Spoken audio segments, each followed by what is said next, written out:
Hey everyone, welcome back to another episode on Joan's Soapbox. It's episode 5, and today's topic is going to be about do not chase chemistry over character, because chemistry won't wake up at 3 a.m. to console you in your heaviest grief. Attraction may not choose to love you on the good days and the bad days. Sparks stop flying when life becomes riddled with reality.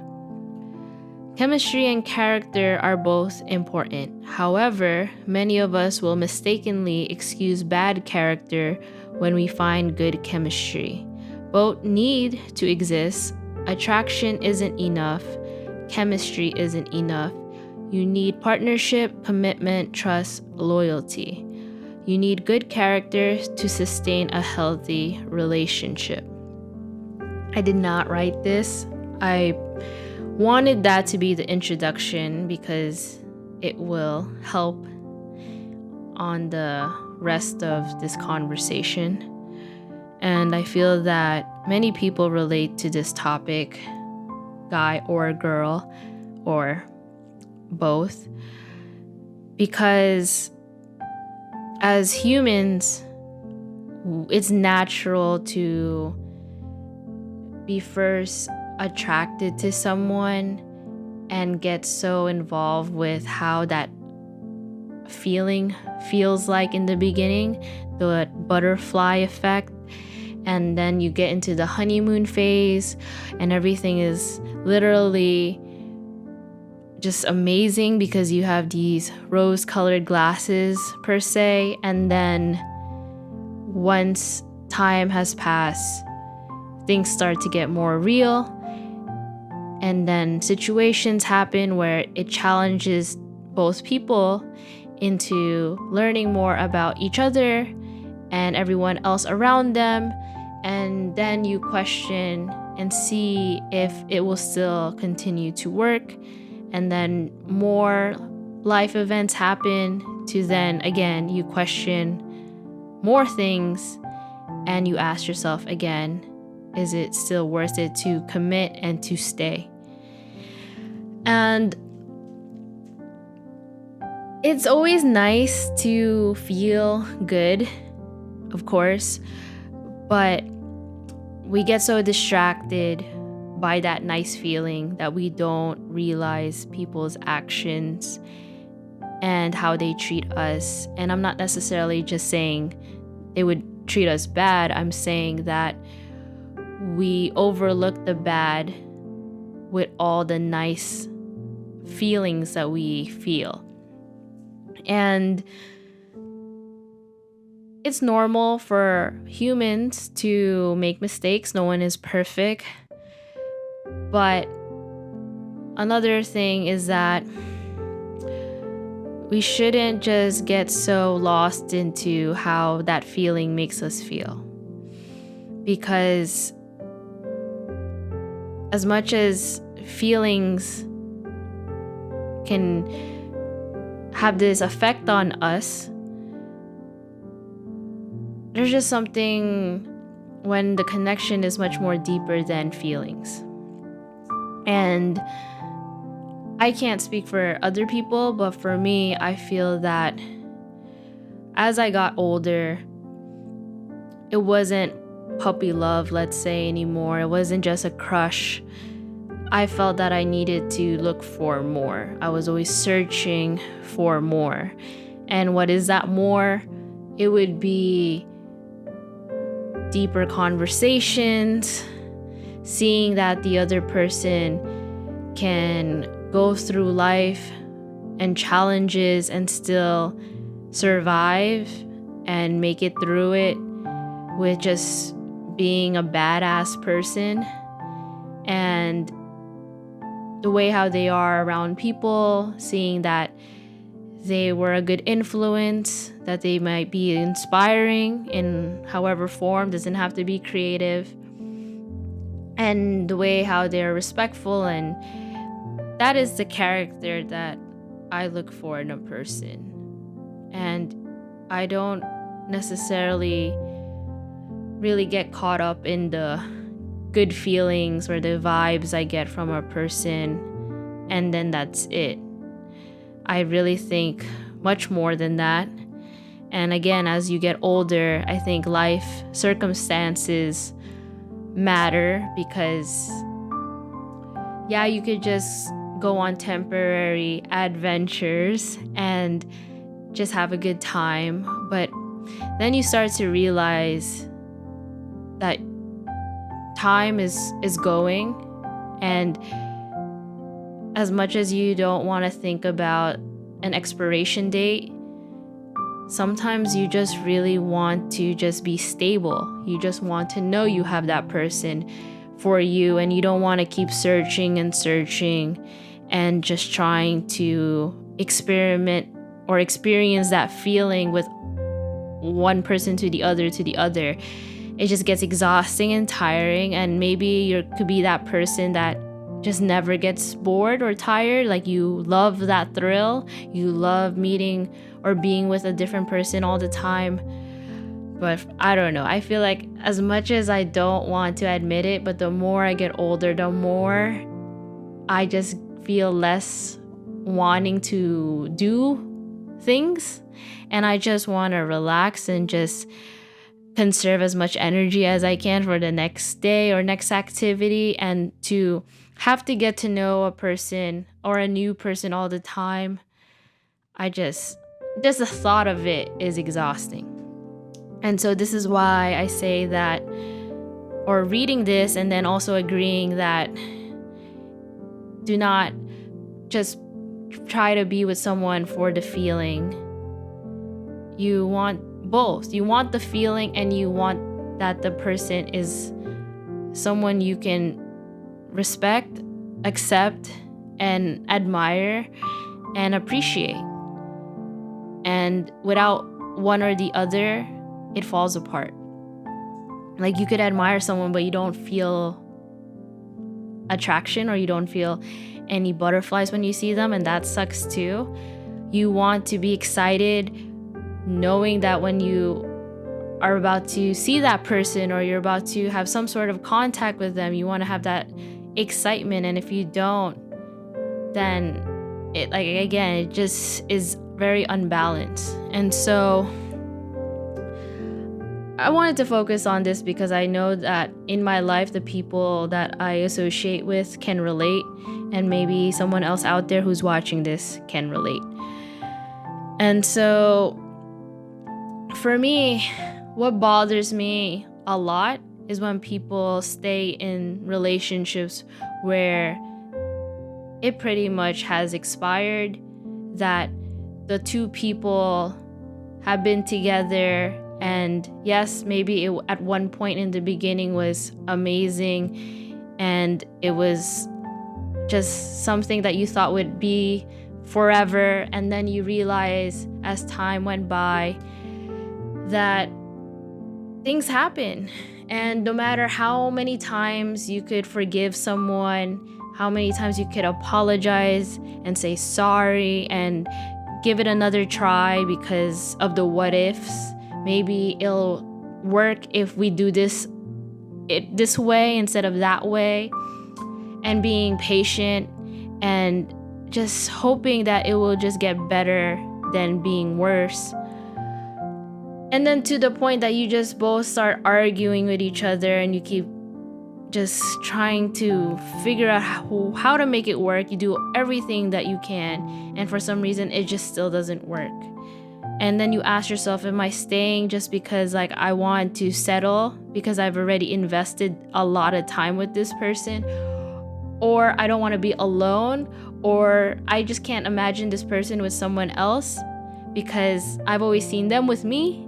And then at the very end, you just realize none of those thoughts matter, because I'm already crying myself to sleep, already having endless thoughts about what the heck this person's doing. Now we're not talking anymore. And whereas we used to talk every single day, and now I don't know any updates. And that really messes up your mental health. It messes up just the way how you go about your day, physically, mentally, emotionally. And so do all those questions matter anymore if that is happening? No. Honestly, no. If you say yes, you're lying to yourself, because you know that no matter how much you might so-called love this person, you are lying to yourself, because you're saying you see the effects, or you feel the effects that is taking a toll on you, that pretty much kawawa ka, meaning like just feeling sorry for you for going through this. And then you ask yourself, does the other person even realize that this is happening to you while you guys are not in contact? And are they going through this feeling too? Or are they just living a double life and they're with somebody else, and you don't want to even have that thought because you don't want to jump to conclusions, but you can't help it because you were so used to a routine where you would always communicate. Things were getting better per se, and then all of a sudden, wala na. Like there's like no more. It just ends. It just stops, and you don't know what the heck happened, right? And so, if you have this feeling, it sucks. It totally does. Us girls, we overthink so much. We think of every possibility that could give us an answer to finally let our mind go to sleep. And we'll only have literally maybe 3 to 2 hours of sleep, to be honest. But we'll think and think and think until we finally just get some sort of idea or a good enough reason to be like, okay, maybe that's the reason why he's not talking to me anymore, or she's not talking to me anymore. And now I could finally just not think anymore. And is it worth it? Is it worth it if you heard your friend was going through that they were in a relationship and they're only staying because they just don't want to give up, but they know deep down that they're already struggling, that it's affecting them entirely, and as much as they don't want to believe the cliche that there's like many fishes in the sea, like there's a lot of other people out there in the world, so like why be so hung up over this one person? And honestly, it has nothing to do, I don't want to even say age, because like you could be in your 30s like how I am and never had a relationship in your life, so it's like you're really starting from the very beginning.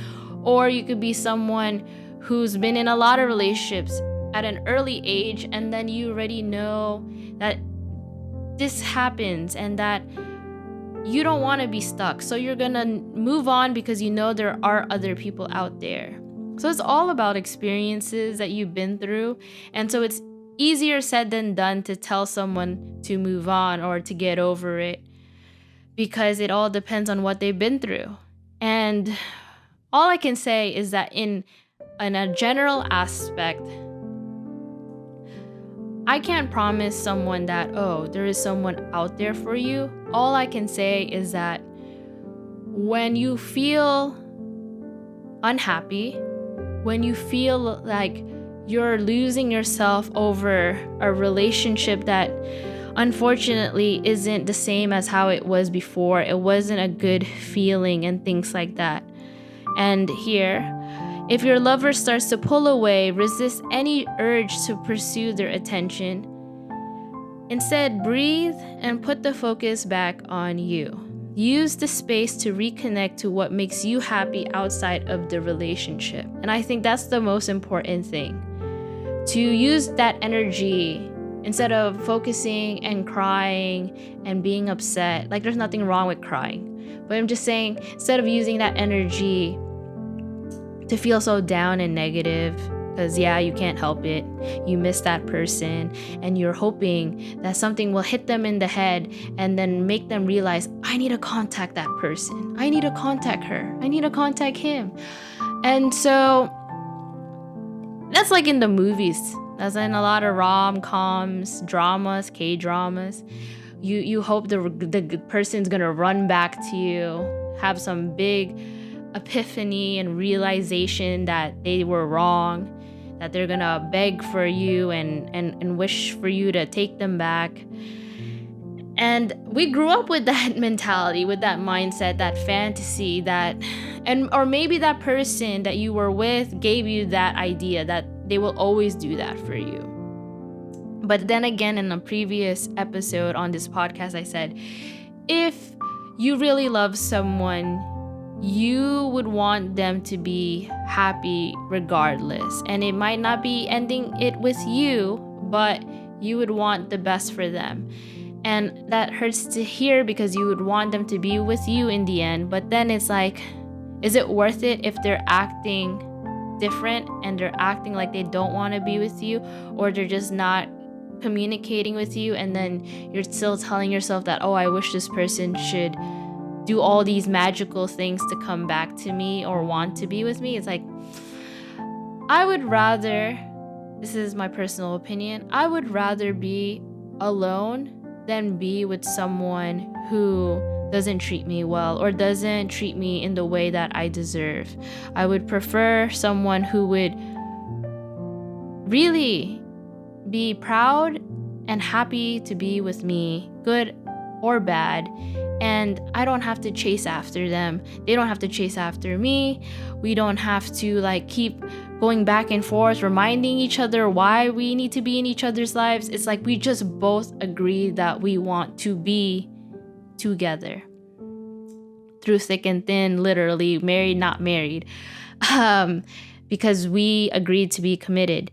And if that other person that you're with, or you decide that you are just not invested anymore, stop wasting time. Stop wasting time, and don't even worry about, oh, if I'm going to meet another. There will be other people out there. I can't say that you'll end up with them, but the most important thing out of this whole conversation that I am saying on this podcast is that you will feel better when you just use that energy towards yourself. And even when you're in a relationship and let's say it's not as bad, it's not to the point where you want to break up, still give some time to focus on yourself, to take care of your needs and your individual desires and things like that, because you are the only one who can necessarily know everything that you need and what will fulfill you. And you can't expect your partner or the person that you like to do all of that for you. And you also want to be your best self when you're with somebody. And I know there could be days where you're not looking so great, or you are not in the best mood. I'm not saying you have to always have your A game on, or you have to look perfectly put together. I'm just saying that you don't want to be in something where both of you feel so toxic, where you're just staying in and every time you interact, you guys just argue or end up in an argument. And it's just tiring and exhausting. And then you can ask yourself oh, maybe we need space. Maybe you do need space. Space does help. But then again, some people don't agree with space. And if you were to ask me, I think space is okay if it's a day, maybe 2 days max. But for a week or months and this and that, I don't know. Everyone's relationships are different. But for me, I feel that the most important is not necessarily space per se. It is good to take time for yourself to figure out things, but I think communication is still key. I had this conversation with my therapist, and it's not good to just ghost someone or disappear without saying anything.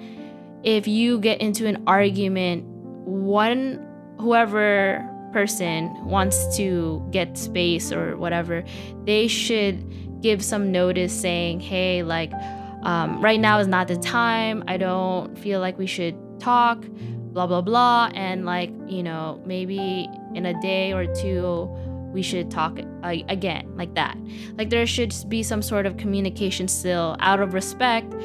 Not necessarily to say to make it work, but to come back to this conversation. But if they just disappear and you don't talk for a week, or then it gets longer than that, it's not worth it. It's not worth it because that person is not respecting your time. They're not being considerate of your mental health and like literally like how you feel. And I don't understand why you would want to be with someone who doesn't consider your feelings and how this can affect your entire life currently.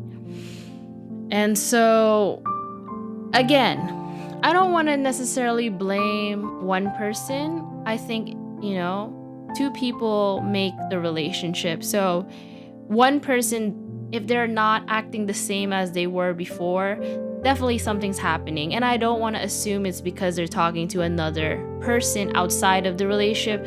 I would say that there is something in the background happening, whereas it could be work or finances or family or something is getting in the way for why the person's behavior has changed. But if they don't communicate with you and are not transparent with you, telling you what's up, that's a problem. No one ever wants to feel abandoned or not thought of, and that's honestly one of the worst feelings ever. And if you really truly cared about someone, you would talk to them in a kind, respectful, mature way. And whether or not it ends well, you would do that and try to see where this is gonna go.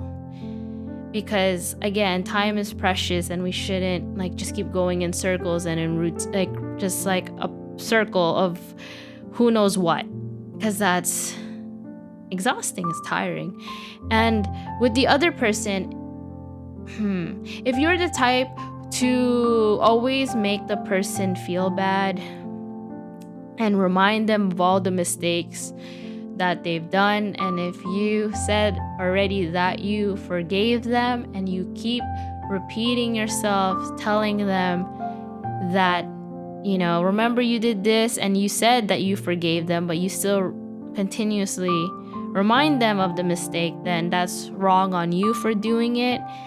I think there's a way to communicate.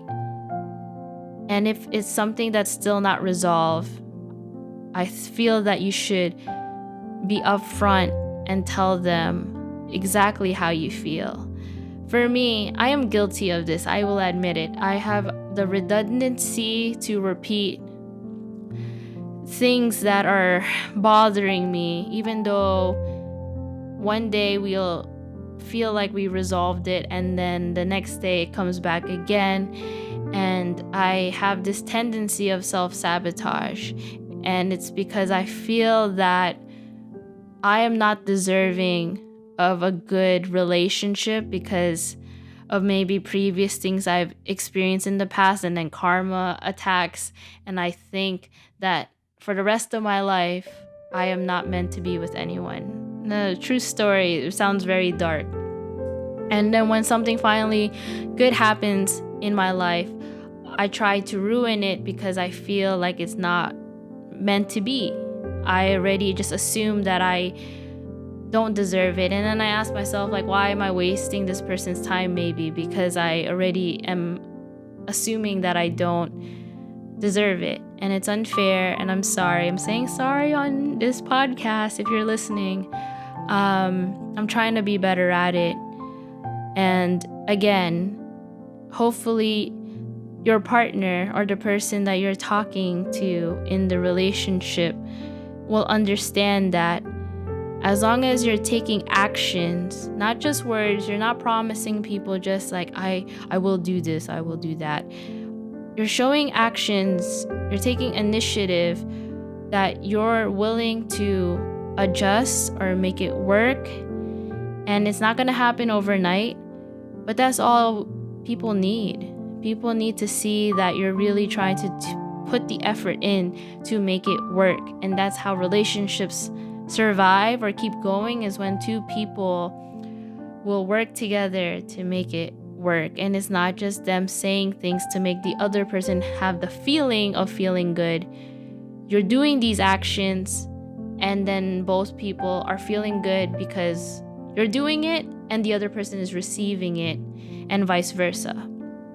And so I just want to say that I believe that I deserve a good relationship. I think everyone does. And that you shouldn't give up, even if you've been heartbroken many times, or if the person that you're with is not necessarily being the person that you felt that they would be. Believe that there is hope. As much as I say to myself, I think there's no hope, but there's a part of me that still feels like there's hope. Believe that you can meet someone who will treat you the way how you deserve, but you also have to remind yourself that you should treat that person just as good as they treat you, and it's not just one-sided, unless they are really just a shitty person who's like a narcissist and like have no real emotions and they just made you believe in some craziness. That's a whole nother side story. For me, right now, I can say that I am working towards every day to accept that I deserve good. Whatever that means, it doesn't necessarily have to be a person. I just feel that I deserve good things in my life. I think us people should focus on the good and to still spread goodness and love, and we shouldn't stay so focused and tearing people down, making them feel bad. Life is honestly so short to spend your life crying and being sad over something that you already know deep down is not worth it anymore. Because if it was worth it, you wouldn't be in this situation right now. The person or you would be trying to communicate and see where each other's thoughts are and see if there's a possibility to make it work. But right now, if you're over here and that person's over there, you should really think to yourself, is this what I want to be? And do you think it's not going to happen again? It's going to happen. And do I want to still be stuck in this kind of scenario? Because it's already happened and happened again. And it's even terrible if it's happened multiple times. And you just have to accept that you should just focus on yourself if you don't feel good. And it's not worth it to stay in something that's making you miserable for whatever the case may be. And no one should ever feel abandoned because, let's say, I don't want to talk to you, so I'm just going to disappear and just leave the person hanging or behind. It sucks. It sucks. No one deserves that. You should at least give some sort of message telling them, hey, I just honestly need time to think and I will get back to you. Not I need some time to think and then never contact you. And it's not easy. It's not easy to make the decision that, hey, I want to end this thing, or I need to confront this person and tell them how it is or what I feel. But I can honestly say that once you do express how you feel to the other person, whatever it is that you feel, good, bad, whatever you are holding inside that is bothering you, or it's just like this feeling that you just need to let out, the moment that you do, you will not regret it, because now that it's out there into the universe, honestly, it's life going to make the decision whether what's going to happen next. And so I'm just going to leave it there. Again, I just want people to hopefully think about that they should really think and process first how they feel. And maybe you need to write it down. Maybe you need to talk to a friend, a therapist, or something, so you can see how they feel about whatever it is that you're feeling. And then when you finally speak with the person that you are involved with, really just be straightforward and just see where it goes from there. And again, there's nothing wrong with ending a relationship that you invested in. We all have invested in people, and it's just accepting the fact that there is a reason why you were with that person at the time and now it's not working. And that doesn't mean that you're gonna be alone forever. It just means that it just didn't work out, and that you don't have to worry about meeting the next person already. Just worry about yourself. Worry about being okay. Worrying about just every other thing, every other aspect in your life currently that is important and that maybe you should have prioritized, but you were so busy and caught up thinking about this other person who was not, let's say, thinking about you or neglecting you, or they just weren't communicating with you. So put your energy into other things, and other new things will come into place. And again, I feel that if you want to be with someone and they want to be with you, they will do whatever it takes. Not to the point where they like end their life, please, but like they'll do whatever it takes to prove or to show you that they want to be with you, that they want you in their life. And if they don't, then don't listen to just the words of them saying, I want you in my life. Look at the actions. Don't focus just on the chemistry and the feeling. Look at both. Look at think about the feelings that you have or you feel, and think about the actions that they do and not just the words that they say. And that's it for now. If you have any thoughts, comments, feelings, please leave a comment on the video on YouTube, or if you're listening on Spotify, you could answer the poll that is on this episode. Thank you again for listening. Stay tuned till the next episode. Sayonara. It's the end of the video, so don't forget to like and subscribe to the channel. If you haven't, it will help me in the long run. Okay, bye.